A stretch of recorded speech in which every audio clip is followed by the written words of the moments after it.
It's really exciting to be here with you right now. And I'm going to kind of do something different. I'm going to really talk about, well, bring together some themes that have been coming out so far, but really talk about helping children find calm during uncalm times. So I'd like you to think about, just a moment, to think about in the past century, think about some uncalm times there might have been in history, some large social stressors that might have been around in the past century. Are you thinking of those? So we're going to actually take a walk back in history to uncalm times. Are you thinking of them? What time is that? The Depression. Actually, it was called, in Canada, I found it called the Dirty 30s. The Dirty 30s. And here you see that that was a very stressful time. A lot of poverty. From 1929 to 1939, people were living in extreme poverty with the Depression. There was a very high rate of unemployment, along with a huge decrease in family income, dropping off in 35% or more in those as well, with lots of opportunities as well. Okay, now think about another uncalm time, the Cold War. You must remember at the end of World War II, what ended World War II was a nuclear explosion in, well, a couple of them in Nagasaki and Hiroshima.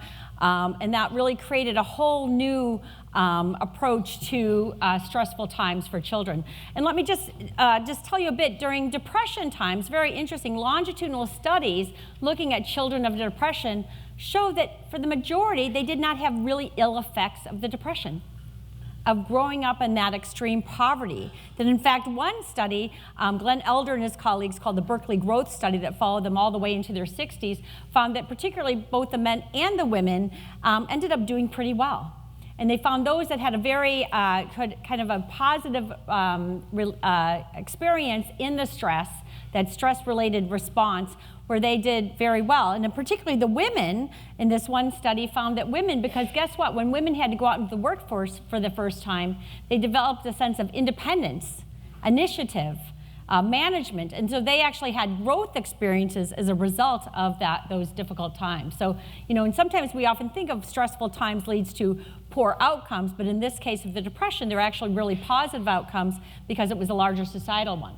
Now let's see what's happening with the nuclear bomb and this really concern then that happened around the world with the nuclear explosion and the beginning of the Cold War. And what we have is a number of programs and a number of conversations happening around children who were mostly affected by this, who were taught every day. They were taught about the nuclear war. And in fact, some of them would talk about not just what do you want to be when you grow up, what do you want to be if you grow up. And many of them, particularly during the Cuban Missile Crisis and other times, were experiencing those stress as part of that larger societal thing. And here's one just building the bunker under the house to survive the nuclear explosion. Okay, so now I'm going to put you back in time. I'm taking you on time travel, back in time. Think of the 1950s, late 1950s. You're now ushered, let's say you're in like grade 4, 5, maybe 6, 7, and you're ushered into the auditorium to get a video. And you're told you're getting an educational video that you're going to watch that's going to help you. Are you ready? Are you all back in time? Okay. He did what we all must learn to do. You and you and you and you. Duck and cover. Be sure and remember what Bert the Turtle just did, friends, because every one of us must remember to do the same thing. That's what this film is all about. Duck and cover. First, you'll have to know what happens when an atomic bomb explodes. You will know when it comes. We hope it never comes, but we must get ready. It looks something like this. There is a bright flash, brighter than the sun, brighter than anything you've ever seen. If you were not ready and did not know what to do, it could hurt you in different ways. It could knock you down hard or throw you against a tree or a wall. It is such a big explosion, it can smash in buildings and knock signboards over and break windows all over town. But if you duck and cover like Bert, you will be much safer. You know how bad sunburn can feel. The atomic bomb flash could burn you worse than a terrible sunburn, especially where you're not covered. First, you duck, and then you cover. And very tightly, you cover the back of your neck and your face. Duck and cover underneath a table or desk or anything else close by. This is what to do if you should be in a corridor. You duck and cover tight against the wall this way. Remember to keep your face, the back of your neck, covered tightly. Try to fall away from windows or doors with glass in them. Then, if the glass breaks and flies through the air, it won't cut you. It's a bomb. Duck and cover. Paul and Patty know what to do. Paul covered the back of his head so that he wouldn't be burned, and Patty covered herself with the coat she was carrying. They knew how to duck and cover. Tony knows the bomb can explode any time of the year, day or night. He is ready for it. Duck and cover. Attaboy, Tony. That flash means act fast. Tony knows that it helps to get to any kind of cover. This wall was close by, so that's where he ducked and covered. Duck and cover. This family knows what to do, just as your own family should. They know that even a thin cloth helps protect them. Even a newspaper can save you from a bad burn. But the most important thing of all is to duck and cover yourself, especially where your clothes do not cover you. But there might not be any grown-ups around when the bomb explodes. Then, you're on your own. Remember what to do, friends. Now tell me right out loud. What are you supposed to do when you see the flash? And that's how they prepared children. And at that time, that's what they thought would really help children survive during a nuclear explosion. But you can imagine that stress contagion that would happen coming into that situation, not understanding child development and just bringing them all into an auditorium. Now I have for you another part of history. What's happening here? So, again, thinking about different times in history that we have had children experience a lot of stress. And for me, I really think about what can we learn from those previous experiences of what were the children that were doing well despite these problems. What were the things in these stressful situations that helped them be calm in these uncalm times? In current day, what's happening? So, what are we told, 10 years or 12 years? Something like that. Those are what children are experiencing. But what's different now, really, is this idea that instead of before, if children were watching the TV or the parents were talking about it, but what do we have different today in terms of our children? They have a 24/7 news feed about these things. And so there's a whole new level of stress contagion that is happening that's unprecedented right now. So where can we look to, in terms of looking at historical times, what can we learn both from history and from current day to focus on this? And what really is important is thinking about all the things that students are going through. So we know there's a number of different challenges that are happening, things like bullying, but certainly sleep. I love that the group of Hill were talking about the issue of sleep, like the competition. I got 2 hours, I got 4 hours, all of that. We know that has huge effects on kids. We know things like toxic stress, mental illness as well. And we've been all talking about, Ty mentioned and others, as stress contagion. And our research really showed that when teachers reported high levels of stress and burnout, and we went to the students and collected their saliva to look at their cortisol, their stress hormone, which, by the way, the kids really love giving you saliva. They really do.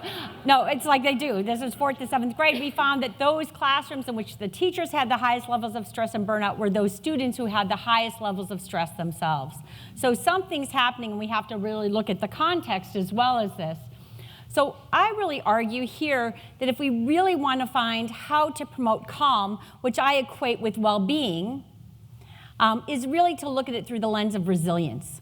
What are those factors, both in the individual and in the context, that help promote resilience?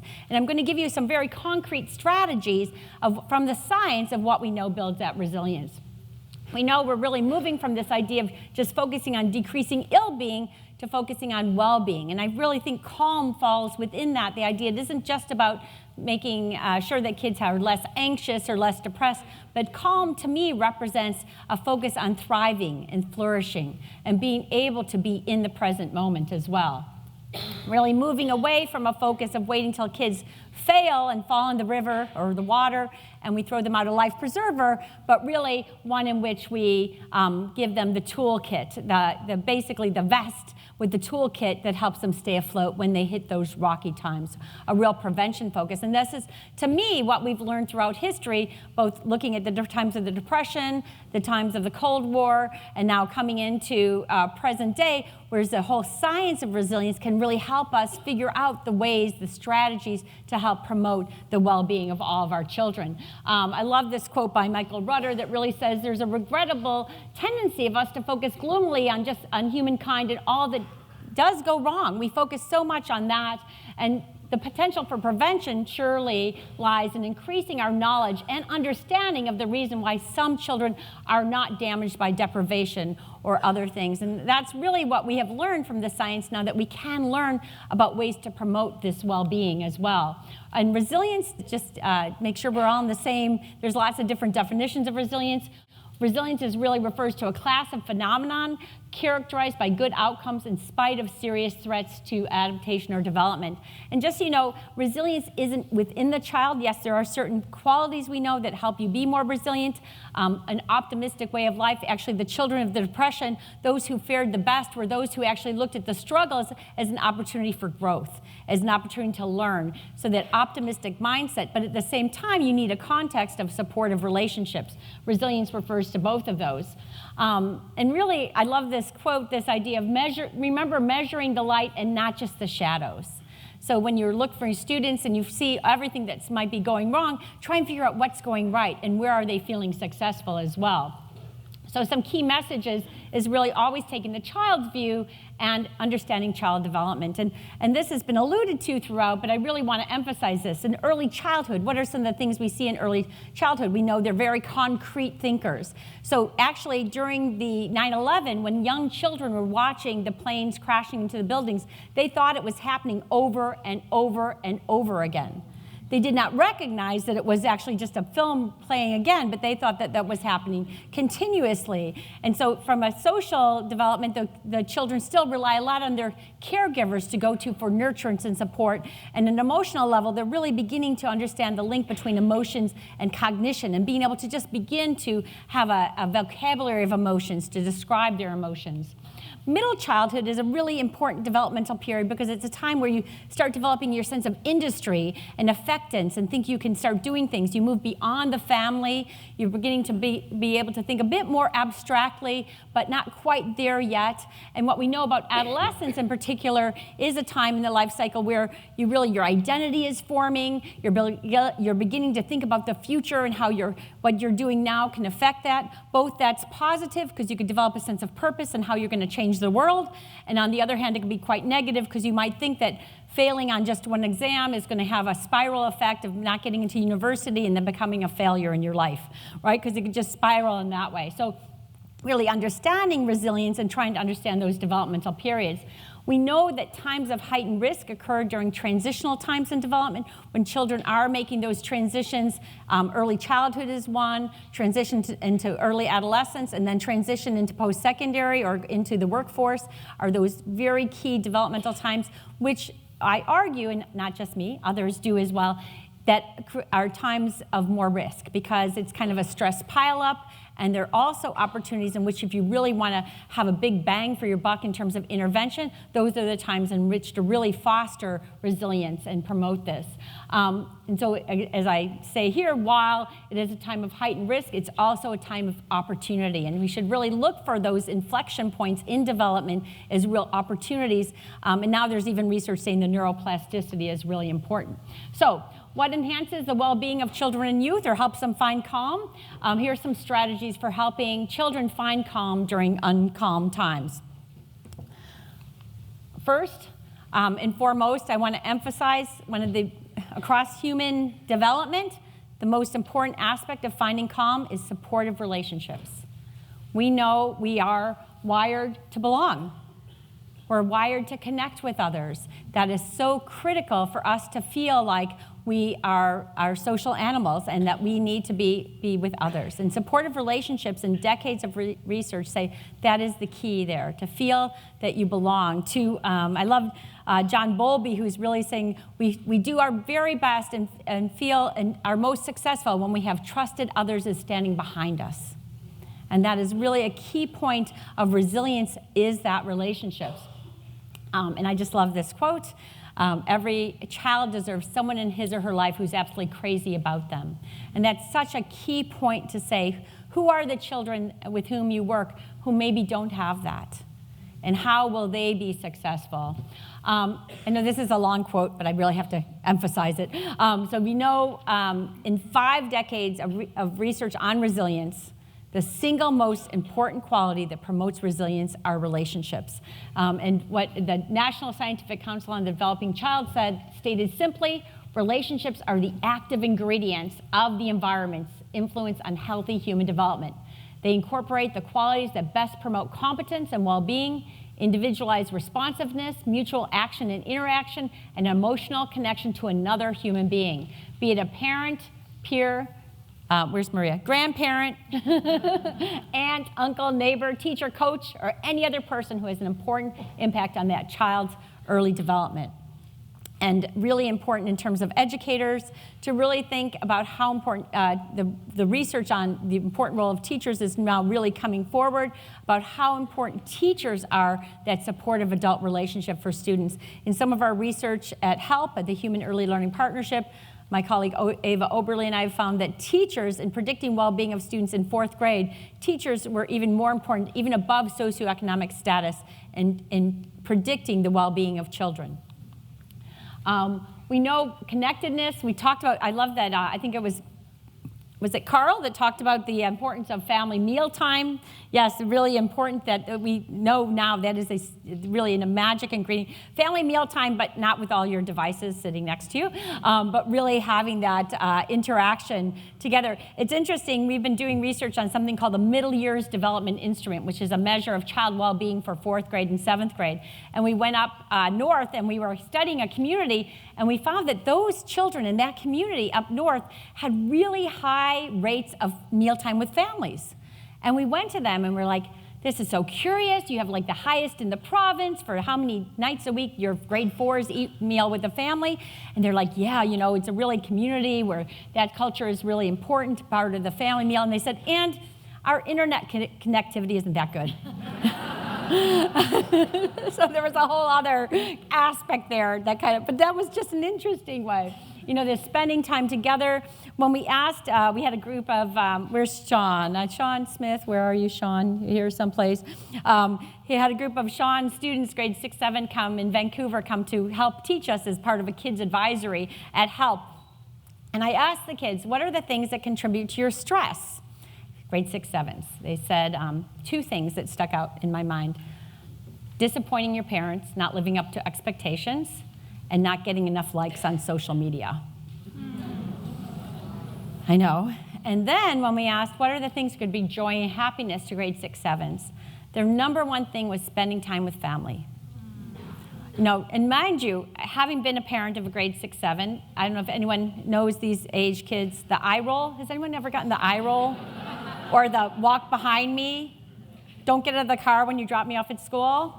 All of those things, right? And so, but these kids told us they want to spend time together. The focus on the strengths of children. You know, you have these children we have in education and in our society, such a focus on a deficit. Like, let's find out all that's going wrong so we can fix it, rather than saying, what is going right? What can we do to really focus on that? And also maximize support and minimize punishment. Really trying to figure out why that behavior is happening instead of just going right to a punishment stream.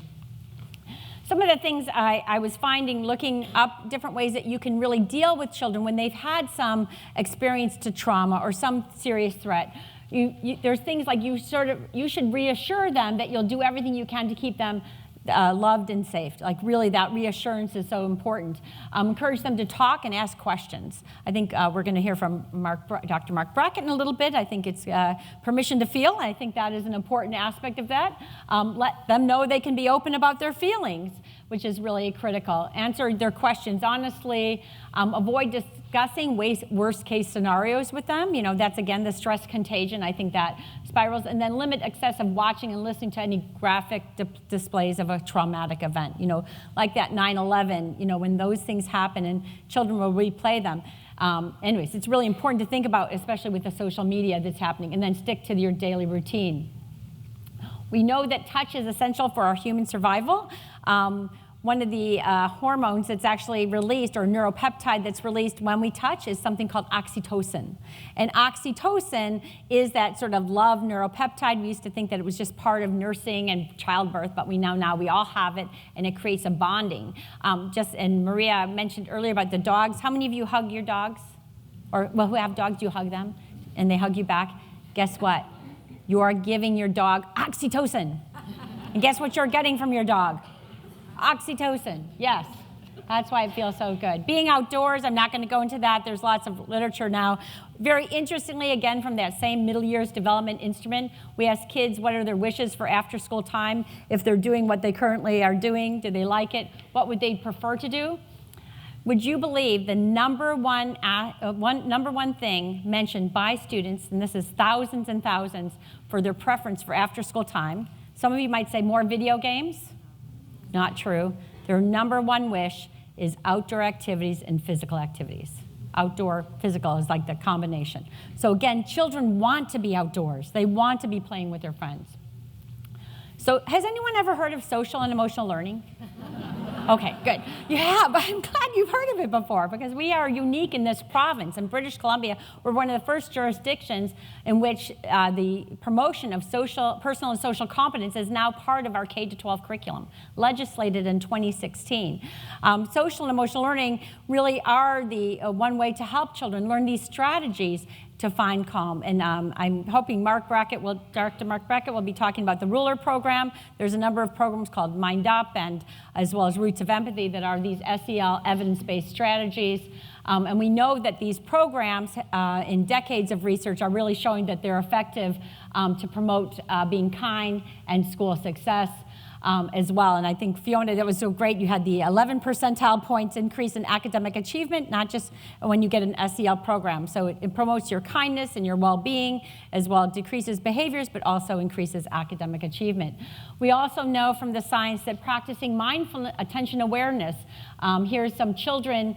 This is a great one, so they pause, listen, breathe. But these children, and I loved it, what I think Sally and the group were talking about, is these children just went out into the back of their school to sit and listen to the sounds of spring with their eyes closed. So they were doing a mindful activity to be outdoors and to spend that time listening as well. We also know there's lessons from positive psychology about finding calm. Some of the research on things like to promote happiness, you write letters of gratitude or practice gratitude.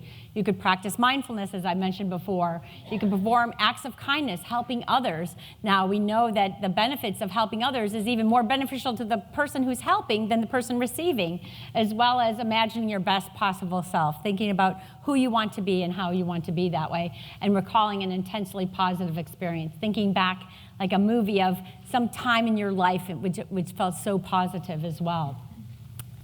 And number 4, and I think you've heard this before, but I'll be again. If you want to reach the children, care for the educators and caregivers. This is really something that is pretty groundbreaking in the research, really showing that it's actually, if you help the adults, you help the children. And this is something that hasn't been around for a long time.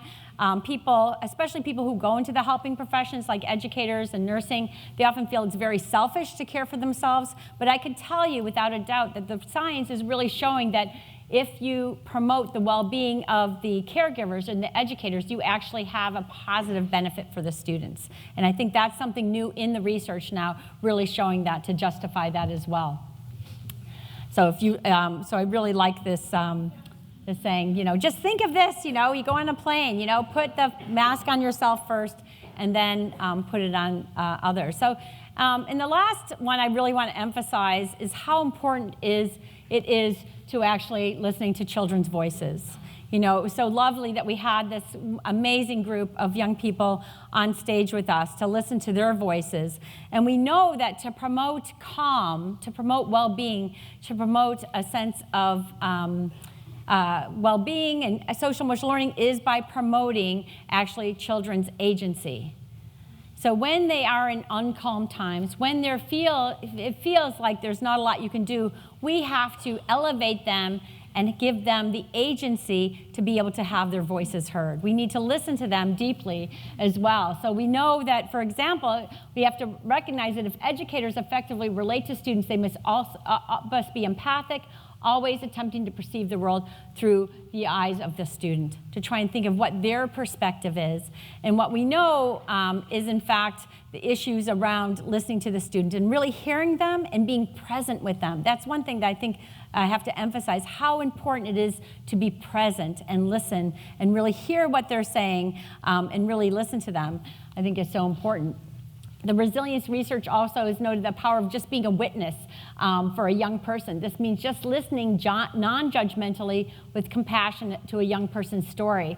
The only cost is your time and full attention. This gift will support a young person being resilient by knowing someone cares enough to take time to listen and care. And I think one of the things we find over and over again, that students, when they say they go to someone, they don't always want advice. You need to ask them, do you want advice or you want me to just listen? Because sometimes they just want someone to listen to them, to hear what they're having to say, to support them, and how important that is for building their resilience and that connection. You know, so really going back into, it kind of takes all of that. The adult has to be present and has to have their own well-being and social emotional competence. We have to give that space to listen to the student in that sense of agency and really take their perspective. And it actually aligns with Article 12 of the UN Conventions of the Rights of the Child. So there's been some recent listening to children lately.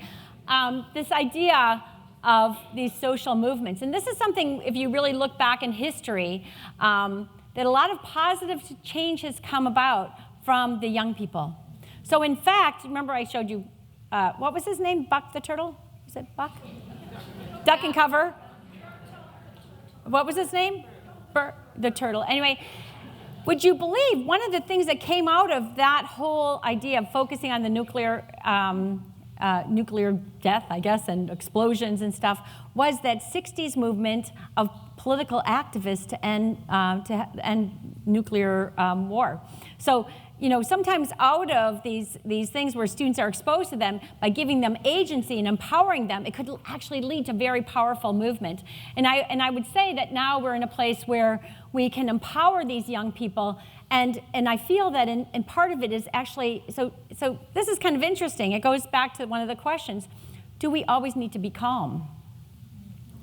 Or do we sometimes need to be angry? And use it for action to move toward some positive change. And I also would argue one of the things that we need within this climate change in particular is compassion. We need to promote those social emotional skills, because what are we going to need in our future generations? We're going to need people who can resolve conflicts, who can take others' perspectives, who can be able to negotiate and be compassionate to others. Otherwise, you know, when you have reduced resources, it could end very bad. And I guess my last point really is it's never too young to start. Political activists, you see here, is Rosie and Larry, who are at the climate strike. And just to end, Rosie is Maria's granddaughter. Thank you.